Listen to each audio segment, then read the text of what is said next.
अस्सलामुअलैकुम प्यारे दोस्तों, कैसे हैं आप सब। उम्मीद करती हूँ आप सब ठीक होंगे, खैरियत से होंगे और वेलकम करती हूँ आप सबको अपने इस चैनल पर जो आप देख रहे हैं हीरा कौलाची। और मैं हूँ आप सबकी प्यारी हीरा। और आज एक नई सुबह के साथ हम अपने दिन का आगाज़ करते हैं। और आगाज़ किस चीज़ से हो रहा है भाई, मेरी मोस्ट फेवरेट चीज़ के साथ हो रहा है। अल्हम्दुलिल्लाह अल्हम्दुलिल्लाह। जैसे ही ये जून जुलाई का मंथ आता है ना, तो मेरे जो घर के अंदर खुशी की लहरें दौड़ जाती है। और हमारे घर में सब इतने खुश होते हैं। खुश क्यों होते हैं भाई, यहाँ पर फ्रूटों का बादशाह आ चुका है, क्योंकि आम का सीज़न आ चुका है। आम हो तो बस घर में किसी किस्म की कोई परेशानी नहीं होती है। खाना कम से कम बनता है, क्योंकि हम जो है ना घर में फिर आम रोटी, आम पराठा, आम और प्लेन राइस बनाते हैं। मतलब है कि हमें कुछ भी ना दो, हमें आम दे दो, आम के साथ हम सब कुछ खा लेते हैं, अपना पेट भर लेते हैं। और हर वक्त आम, आम का शेक, आम का जूस, बस यही सब चल रहा होता है। तो मेरे जो फ्रूट्स में सबसे फेवरेट है ना, तो वो आम है। और मैं आम से ज़्यादा कुछ भी ज़्यादा कोई फ्रूट पसंद नहीं करती। यहाँ पर हो चुका है सुबह के नाश्ते का टाइम और साथ में आम भी है। तो बच्चों ने बोला कि मम्मा जल्दी से हमें जो है ना आज लच्छेदार पराठे बना कर दें, क्योंकि हम आज जो है ना लच्छेदार पराठों के साथ आम एंजॉय करेंगे। क्योंकि मौसम का आम, नया नया फल आया है और पहली बार ही आज घर के अंदर आम आए हैं। तो बस हस्बैंड ने कहा कि अच्छे से कड़का कड़क क्रिस्पी पराठे बना दो लच्छेदार, तो हम आज आम के साथ एंजॉय करेंगे। तो मैंने बोला चलो भाई, बच्चों ने फरमाइश की है तो फरमाइश तो करना इनकी पूरी बनती है। और माओं का काम क्या होता है कि बच्चे बस फरमाइश करें और माएँ उनको पूरा कर दें। तो यहाँ मैं बनाने लगी हूँ लच्छेदार पराठे। और आप देख सकते हैं कि ये मैं किस तरीके से बना रही हूँ। इसकी कोन बनाएंगे हम रोटी की, अंदर घी का और सूखे आटे का हमने मोड़ लगा दिया। इसको कोन बनाने के बाद इसको प्रेस करके इसका पेड़ा बना लेंगे। पेड़ा बनाने के बाद इसकी रोटी बना लेंगे, मतलब ये पराठा बना लेंगे। थोड़ा सा मोटा बनाते हैं, बहुत ज़्यादा पतला नहीं करना है। पतला हो जाएगा तो पापड़ी बन जाएगी। पापड़ हमें नहीं बनाना है, हमें पराठा ही बनाना है। तो बस जल्दी जल्दी से इसको बेलते हैं, इसका पराठा तैयार करते हैं और अपना नाश्ता जो है ना वो मज़ेदार सा आम के साथ एंजॉय करते हैं। आज के व्लॉग में मैं आपके साथ कुछ 3 से 4 चीज़ें शेयर करने वाली हूँ। आज मैं आपके साथ शेयर करूँगी कि आप अपने घर में धुंधले, ख़राब और मैल से भरे हुए बर्तनों को किस तरह से पल भर में चमका सकते हैं, किस तरह से अपने बर्तनों को चांदी की तरह शाइन करवा सकते हैं। तो आज मैं आपसे वो भी शेयर करूंगी। आज मैं आपसे ये भी शेयर करूंगी कि जब आपके घर में कुर्बानी हो या ना हो, आप अपने घर में कुर्बानी के जानवर के पाए अगर आपके पास बच जाते हैं या फिर आप बाहर से पाए ख़रीद के लाते हैं, तो उनको साफ़ कैसे किया जाता है, उनके खुर कैसे निकाले जाते हैं। वो खुर निकालना भी मैं आज आपके साथ शेयर करूंगी कि बहुत ही आसानी के साथ वो खुर निकाले जा सकते हैं। बहुत सारे घरों के अंदर जो है ना मैंने देखा है कि बहुत परेशान हो जाते हैं, 3-3 4-4 घंटे लग जाते हैं और वो खुर निकलने का नाम नहीं लेते। तो आज मैं आपको बिल्कुल आसान सी टिप बताऊँगी कि आपको जो है ना अपने पाए घर में जो है वो आप किस तरीके से साफ़ कर सकते हैं। आपको कहीं भी जाने की ज़रूरत नहीं है, आप ईज़िली घर में ही वो खुर वगैरह जो है और पाए अपने साफ़ कर सकते हैं। यहाँ पे हमारे पराठे तैयार होने लगे हैं और हमें आज जो है ना मज़ेदार सी दावत भी आ चुकी है, ससुराल से दावत आ गई है। तो वो दावत भी जो है हम आपके साथ शेयर करेंगे। आज इसी व्लॉग में आपको 3-4 चीज़ें देखने को मिलेगी और बहुत मज़े की है। आपको व्लॉग कहीं छोड़कर नहीं जाना है, मेरे साथ बने रहना है। या शुरू से लेकर आखिर तक आपको 2 से 4 बातें और बहुत अच्छी अच्छी टिप्स आज के व्लॉग में पता लगने वाली हैं। और आज आप मिलने वाले हैं मेरी फैमिली से, मेरे ससुराल वालों से। अक्सर जो लोग हैं ना कमेंट में आकर कह रहे होते हैं कि तुम नाशुक्री हो, तुम ये मांगती हो, तुम वो मांगती हो, तुम अपनी ये टूटी हुई चीज़ दिखाती हो, तुम अपना घर दिखाती हो, तुम ऐसा करती हो, तुम वैसा करती हो। तो कहने का मकसद ये है कि हम अपने अल्लाह को मांगते हैं, हम अपने अल्लाह से मांगते हैं, क्योंकि हमें पता है कि हमारा अल्लाह एक है, वो बेनियाज़ है, वो बादशाह है, उसके पास खजानों की कोई कमी नहीं है। तो हम उससे औलाद भी मांग सकते हैं, हम उससे पैसा भी मांग सकते हैं, हम उससे बेपनाह दौलत मांग सकते हैं, हम उससे दीन की हिदायत मांग सकते हैं, हम उससे बंगला, गाड़ी सब कुछ मांग सकते हैं, क्योंकि बेशक वो देने वाला है। अल्लाह जिसको चाहे बहुत दे, अल्लाह जिसको चाहे छीन ले। तो कभी भी अपने पैसों पे गुरूर नहीं करना चाहिए, कभी भी हमें अपनी गरीबी के ऊपर शर्मिंदा नहीं होना चाहिए। हमें हर हाल में अपने अल्लाह से खुश रहना चाहिए। मैं अल्हम्दुलिल्लाह अपने रब से हमेशा राज़ी रहती हूँ, कभी मैं मायूस नहीं होती हूँ, कभी मैं किसी से शिकायत नहीं करती हूँ। यहाँ पर ये मेरा चैनल है तो यहाँ पर मैं अपनी कुछ बातें आप लोगों से शेयर करती हूँ, कुछ दिखाती हूँ, अपनी रूटीन दिखाती हूँ। इसका मतलब ये नहीं कि मैं आप लोगों को दिखा रही हूँ कि मेरे पास ये नहीं है, वो नहीं है। मैं अपने रब की शुक्रगुज़ार बंदी हूँ, अल्हम्दुलिल्लाह मैं अल्लाह का शुक्र अदा करती हूँ। आज ऐसा ही एक वाक़या मेरी आंखों के सामने से गुज़रा है कि अल्लाह पाक जिसको चाहे बहुत कुछ दे, जिसको चाहे कुछ ना दे। एक लड़की है, छोटी सी उम्र की है, पतली सी, नाजुक सी, प्यारी सी। उसकी शादी को 1 साल 4 माह गुजरे हैं। कहीं पर तो औलाद के लिए लोग तरस रहे हैं, 16 साल 18 साल 20 साल हो गए औलाद नहीं है, और कहीं पर अल्लाह पाक नवाजता है तो इतना नवाज देता है कि बंदों से संभाला नहीं जाता। तो ये देखें अल्लाह पाक ने एक साथ 4 औलाद नवाज दी। एक साथ ही एक लड़की को जिसकी शादी को सिर्फ 1 साल 4 माह हुए थे, अल्लाह ने उसको 4 औलादों से नवाजा। माशाअल्लाह सुभान अल्लाह, अल्लाह हर नज़र बद से बचाए। तो कहने का मकसद यही कि उसके घर में देर है अंधेर नहीं है, उससे मांगो, उससे बेपनाह मांगो, वो बहुत देने वाला रब है। अल्लाह पाक हर बे औलाद को औलाद से नवाजे, औलाद नरीना अता करे। अल्लाह पाक नेक और स्वालेह औलाद अता फरमाए, आमीन। अब हम चमकाएंगे इन बर्तनों को, इन देगचियों को। ये आप देख सकते हैं मेरी चाय की देगचियाँ हैं, क्योंकि मेरे घर में चाय बहुत ज़्यादा बनती है, और वो बनती तो है लेकिन पकती भी चाय बहुत ज़्यादा, जिसकी वजह से देगचियों का कुछ ऐसा हाल हो जाता है। ये है मेरे पास काला तेल। काला तेल जो है मेरी अम्मी बहुत ज़्यादा यूज़ करती हैं। मेरी अम्मी बर्तन धोने में यूज़ नहीं करती। मेरी अम्मी जब घर में सरफ़ लेके आती हैं तो वो खुला सरफ़ लेके आती हैं, और सरफ़ घर में लाने के बाद बनाती हैं। उसके अंदर बनाते वक्त ये काला तेल जो है सरफ़ में डालकर ऐड करती हैं, फिर अपना सरफ़ बनाती हैं। तो फिर उससे जो कपड़े उजले उजले और चमकीले धुलते हैं ना, तो उसकी तो क्या ही कहना। तो मैं जो ये काला तेल लेके आई हूँ, मैं ये बर्तन धोने के लिए लेकर आई हूँ। ये आप देख सकते हैं मेरी देगची का हाल क्या हो रहा है, क्योंकि इसमें चाय पकती है, और चाय जब बहुत ज़्यादा पकाई जाए तो देगचियों का हाल ऐसे ही हो जाता है। तो आप लोग के घर में भी अगर इस तरह से बर्तन हैं तो उनके ऊपर 5 से 7 मिनट के लिए ये काला तेल जो है लगाकर छोड़ देना है। आज मेरे पास 3 देगचियाँ हैं जिनका रंग धुंधला पड़ चुका है, जो बहुत ज़्यादा काली पड़ चुकी हैं, बहुत ज़्यादा ख़राब हो चुकी हैं। उनको देखने का दिल नहीं चाह रहा, ऐसे ही उसकी हाल हो गया। तो ये सारी देगचियाँ जो है मेरी चाय की ही हैं। तो मैं उनके ऊपर ये जो काला तेल है ये लगा कर रख दूँगी, और जब तक मैं ये तेल लगा कर रखूँगी उतनी देर में मेरे अपने सारे किचन के बर्तन धुल जाएंगे, किचन साफ़ हो जाएगा। फटाफट से मैं यहाँ पर अपना किचन साफ़ करती हूँ जब तक उन देगचियों के ऊपर वो काला तेल लगा हुआ है, ताकि उसका जो ज़िद्दी मेल और जो कालक है ना वो थोड़ी सी नरम पड़ जाए। उसके बाद हम उस देगची को वॉश करेंगे। तकरीबन हमने उसे 5 से 7 मिनट के लिए छोड़ देना है लगा के, ताकि हमें ज़्यादा मेहनत उसके ऊपर ना करनी पड़े, और आपके जो बर्तन हैं वो चांदी की तरह चमकते हुए चमचमाते हुए आपके सामने आ जाएंगे। तो यहाँ पर जो है काला तेल आप लोग भी यूज़ किया करें। ये हर सरफ़ वाले की दुकान पर आपको मिल जाएगा, जहाँ से आप अपना खुला सरफ़ वगैरह यूज़ करते होंगे। आपके एरिया में जो केमिकल वालों की दुकान होगी वहाँ पर ये आराम से ईज़िली काला तेल मिल जाता है। आप चाहें तो कपड़े धोते वक्त उसे ऐड करें, आप चाहें तो बर्तन धोते वक्त उसे ऐड करें। यहाँ आप देख सकते हैं दोनों देगचियों के ऊपर मैंने लगा कर ये काला तेल रख दिया है। जब तक मेरे फटाफट से बर्तन धुलेंगे तब तक ये इसका जो मेल है, इसकी कालक है, इसकी सख्ती है, ये इसके अंदर जो है ना नरमी आ जाएगी, ताकि हमें जो है ना ज़्यादा मेहनत नहीं करनी पड़ेगी। जो काम हम 1 घंटे तक रगड़ रगड़ के देगचियाँ धोते हैं, यहाँ पर 2 से 3 मिनट के अंदर जो है ना हमारी देगची बिल्कुल नीट एंड क्लीन हो जाएगी। और रिज़ल्ट भी मैं आपके सामने शेयर करूंगी कि अभी आप देगची देख सकते हैं कितनी काली हो रही है, और बाद में आप देगची देखेंगे कितनी चमक के चांदी की तरह हो जाएगी। तो यहाँ पर सारे बर्तन जो है मेरे धुल चुके हैं, फटाफट से मेरा काम हो चुका है। अब ये जो देगचियों पे मैंने ऑयल लगा कर रखा था हमने, और इसके अंदर कुछ भी नहीं लगाया है, सिर्फ मेरे हाथ में एक तार है जिसकी मदद से मैं देगची को साफ़ करने लगी हूँ। ये 2 से 4 मिनट का काम है, आपको ज़रा भी ताकत वगैरह लगाने की ज़रूरत नहीं है, ज़ोर से घसने की ज़रूरत नहीं है। आप हल्के हल्के हाथों से इसको वॉश करते जाएंगे तो इसकी कालक जो है वो खुद ब खुद हटती जाएगी, साफ़ होती जाएगी। और आपके सामने देगचियाँ, बर्तन, जो भी आपके फ्राई पैन हैं, जो भी आपके चिकने बर्तन हैं, जैसे कढ़ाइयाँ वगैरह हो गई, सालन जिनके अंदर बनता है बहुत ही ज़िद्दी, उसके अंदर जो है ना कालक जम जाती है, तो आप उनके ऊपर भी इसी तरह से उसको वॉश कर सकते हैं। अब बारी आती है सबसे छोटी वाली देगची की, जिसको आपने देखा है कि कितनी काली हो रही थी, चाय पक पक के इसका रंग जो है ना चाय के जैसा ही हो गया था। तो अब मैं इसको मांजने लगी हूँ, साफ़ करने लगी हूँ, धोने लगी हूँ। तो उसके बाद आपके सामने इसका रिज़ल्ट पेश करूँगी कि आप देखेंगे और बोलेंगे कि वाह भाई क्या बात है काले तेल की। तो हम भी जाते हैं और जल्दी से अपने घर के लिए, अपने किचन के लिए काला तेल लेके आते हैं। तो आप लोग मेरी प्यारी प्यारी बहनों, आप लोग भी इस तरह से काला तेल लेकर आया करें, अपने घर के बर्तनों को धोया करें, चमकाया करें, चांदी की तरह अपने बर्तनों को रखा करें। मैं वैसे ये काला तेल बहुत ज़्यादा यूज़ नहीं करती हूँ, बहुत कम लेके आती हूँ। जब मुझे बहुत ज़्यादा ज़रूरत हो कि मुझे ये काले बर्तन अब मेरे हो चुके हैं, तब मैं लेके आती हूँ, 1 पाव के करीब उसको ले आती हूँ, उसमें मेरा पूरा किचन चमचमा जाता है।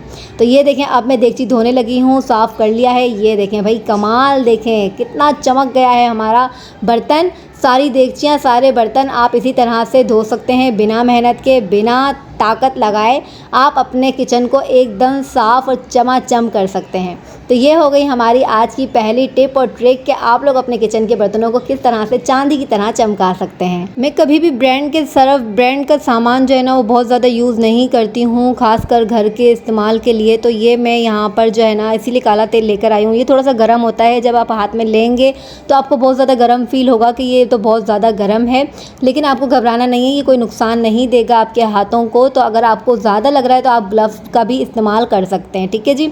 यहाँ पर जल्दी जल्दी से मेरा जो किचन है वो साफ़ हो चुका है, और किचन साफ़ हो जाए ना तो पूरा दिन हमारा बहुत अच्छा गुजरता है, हमें किसी किस्म की फ़िक्र नहीं होती है। किचन साफ़ हो तो हमारी रूह को सुकून मिलता है। तो अब बारी आती है पाए के जो खोड़ होते हैं उनको किस तरह से अलग किया जा सकता है। आपके घर में अगर इस तरह से कोई भी चूल्हा है जो रफली आप यूज़ करते हैं, जैसे कि आप देख सकते हैं मेरे पास ये अंगीठी है, और अंगीठी में बहुत ज़्यादा यूज़ नहीं करती हूँ, जब यूज़ करती हूँ जब हमारे कराची में गैस नहीं आ रहे होते हैं। तो यहाँ पे इस चूल्हे के ऊपर आग बहुत अच्छी आती है, तो इसके ऊपर मैंने खुड़ को रख दिया है, और खुड़ जो है ना इनको खूब अच्छी से गर्म करूँगी। इतना गर्म करूँगी 5 से 8 मिनट तक, ताकि ये जो है ना अपनी स्किन छोड़ दे और खुद ब खुद से अलग होने लग जाएं। फिर मैं एक दस्ते की मदद से इसके ऊपर 2-4 मरतबा ना अच्छी तरह से दस्ता मारूंगी, और दस्ता मारने के बाद ये खुड़ अलग हो जाएंगे। फिर नाइफ़ की मदद से मैं इसको अलग कर दूंगी। ये देखें खुड़ किस तरह से अलग हो चुके हैं, आप देख सकते हैं ना। ये खौल होता है जो पैरों के ऊपर चढ़ा हुआ होता है, इसे अलग करना बहुत ज़्यादा लाजिम है, उसके बाद ही हम पाए बना सकते हैं। तो ये देखें इस तरह से आग के ऊपर रखे हुए हैं, गर्म हो रहे हैं, थोड़ी सी स्मेल आएगी, थोड़ा बर्दाश्त कर लीजिएगा, लेकिन ये सफाई हमें बहुत लाजिम होती है, हम कर लें। अब ये देखें मैं छुरी की मदद से इसको जो है ना अलग कर रही हूँ। छुरी से आप देखेंगे कि ये जितना गर्म तेज़ी से गर्म होगा ना, और इतना ही आसानी से ये निकल जाएगा। तो आपको छुरी की मदद से हल्का सा कट लगा लेना है। कट लगाने के बाद आप छुरी को अंदर की तरफ करते रहेंगे तो ये हॉल निकल के खुद ब खुद गिर जाएगा। ये देखें कितना ईजीली 5 मिनट के अंदर अंदर जो है ना एक हॉल निकल चुका है। और यहाँ पर मैंने सारी हड्डियाँ खुडियाँ जमा करके बहुत अच्छे से वॉश कर लिए हैं, इनको मैंने धो लिया है, क्योंकि अभी कराची में बहुत ज़्यादा गर्मी है, तो अभी हम तो पाए नहीं बना सकते हैं, थोड़ा सा अच्छे मौसम का इंतज़ार करेंगे। उसके बाद हम ये अपनी काओ के जो है ना पाए बनाएंगे और सबको मज़े से खिलाएंगे। तो यहाँ पर अभी हम इसे वॉश करके फ्रिज के अंदर रख देंगे, और जब हमें नीड होगी हम इसे निकालेंगे और बनाएंगे और इन्जॉय करेंगे।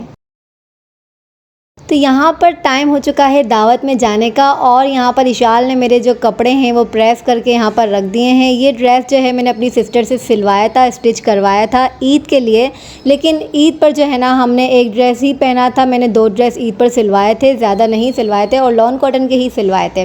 तो ये जो है मैंने सेकेंड ईद पर जब हमारे घर में कुर्बानी थी तो एक ड्रेस मैंने तब पहन लिया था। फिर दूसरे दिन जो है ना मुझे थोड़ा सा फ़ीवर हो गया, तबीयत ख़राब हो गई, जिसकी वजह से मैं तैयार नहीं हो पाई, ना कहीं गई और ना ही घर पे किसी को बुलाया। तो बस जी आज मैंने इसीलिए ये वाला ड्रेस निकाल लिया है। जल्दी से तैयार होते हैं और निकलते हैं अपने जेठ के घर पर। दावत जो मुझे आई है मेरे ससुराल से, मेरे बड़े जेठ हैं जो मेरे हस्बैंड से बड़े हैं, उसके बाद 2 भाई और बड़े हैं। यहाँ पर मुझे टाइम हो गया रात के 9:45 बजे का, और यहाँ पर हस्बैंड अभी अभी अपनी जॉब से आए हैं, वो कपड़े प्रेस कर रहे हैं। इशाल हो रही है तैयार, महानूर गई हुई है अपनी अकेडमी में, क्योंकि इसका कल सेकेंड ईयर का सेकेंड पेपर है, तो वो वहाँ पर अपना कोचिंग गई हुई है। यहाँ मैं कंप्लीट तैयार हो चुकी हूँ, फुल रेडी हूँ जाने के लिए, और यहाँ पर जो है 11:15 बजे का वक्त हो चुका है रात के, क्योंकि ज़ाहिर सी बात है डिनर की ही हमें दावत है। और ये जो मेरे हाथ में आप बैग देख रहे हैं ये मेरा मोस्ट फेवरेट बैग है, इसको मैं बहुत संभाल के रखती हूँ, अपनी जान से ज़्यादा संभालती हूँ, क्योंकि मुझे ये बहुत ज़्यादा पसंद है। मैं इसको किसी खास ओकेजन पर ही निकालती हूँ, कहीं शादी में जाना हो, किसी के यहाँ दावत हो तो ही मैं इसको निकालती हूँ, और मैं इसको इतना संभाल के रखती हूँ।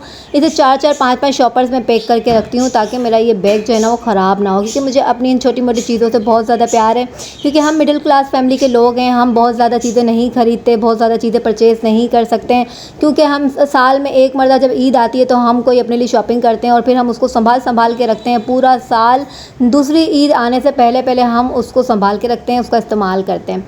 तो जब हमें कोई ख़ास ओकेजन पर जाना होता है हम उन चीज़ों को निकालते हैं, ताकि हमारी जो चीज़ें हैं वो नई लगें, कभी भी पुरानी ना लगें, ताकि हम कहीं किसी के सामने जाएँ तो अपनी इज़्ज़त बरकरार रख सकें, अच्छी चीज़ें पहन कर जा सकें। क्योंकि आज के दौर में कोई भी आपका खाली पेट नहीं देखता, लोग आपके तन पे लिबास देखते हैं, अच्छा जूता देखते हैं, आपकी सजावट देखते हैं, लेकिन कोई ये नहीं पूछेगा आपका पेट खाली है या नहीं, आपने खाना खाया है या नहीं।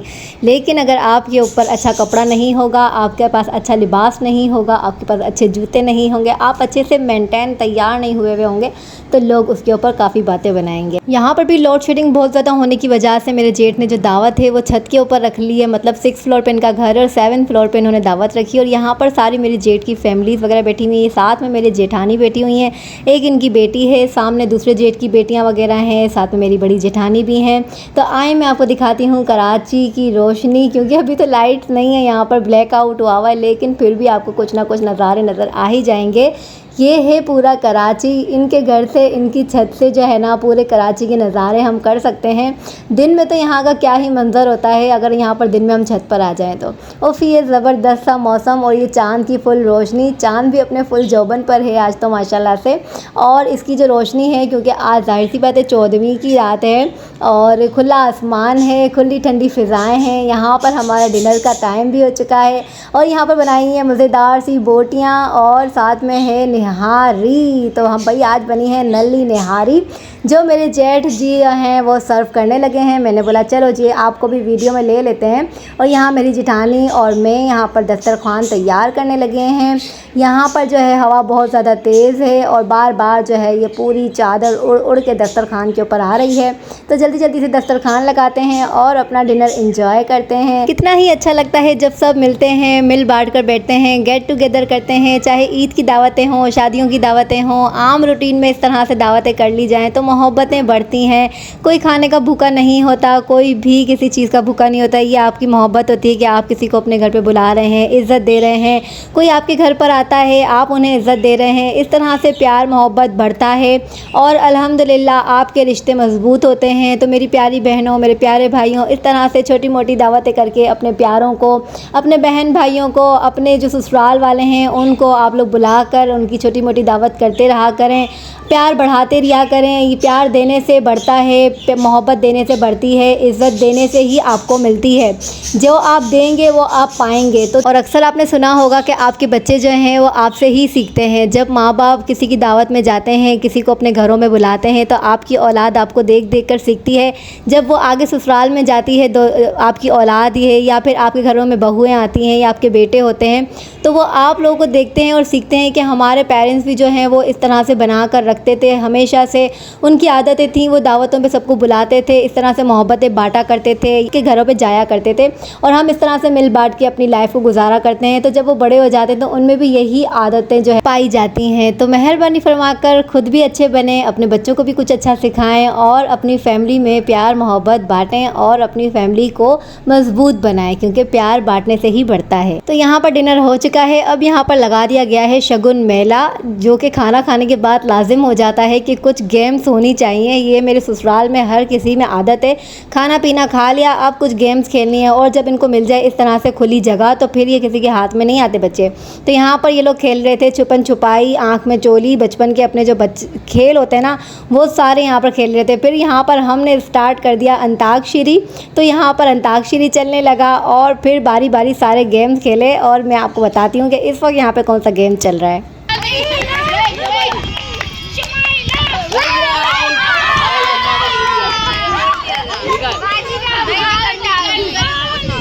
लड़कियों का ये भी घंटी नहीं है, लड़कियों का ही चले। लड़कियों का चलो लड़कियों के नाम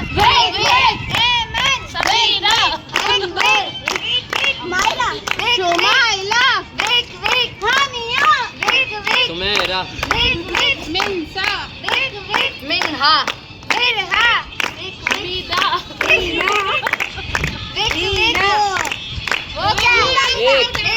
ज़रीना, शबाना, मरियम, अभी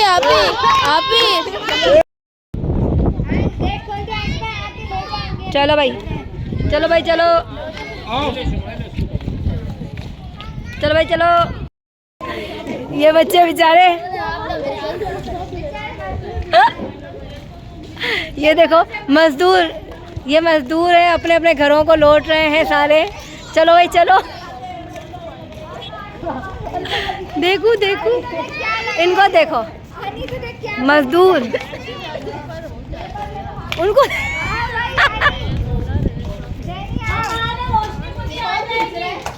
आओ चलो चलो। ऐसा लग रहा है सैलाब सरकार है। इसको देख इसको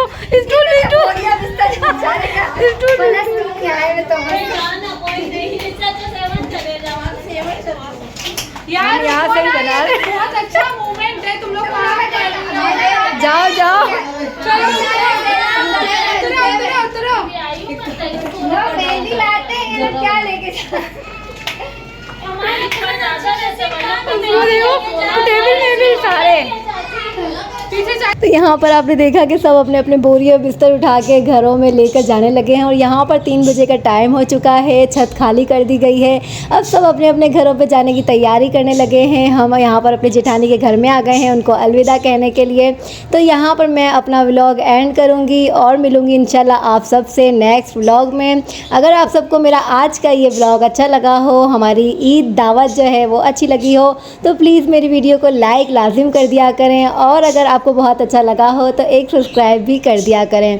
चलते हैं और आपसे मिलते हैं अपने नेक्स्ट व्लॉग में। दुआओं में याद रखिएगा। अल्लाह हाफ़िज़।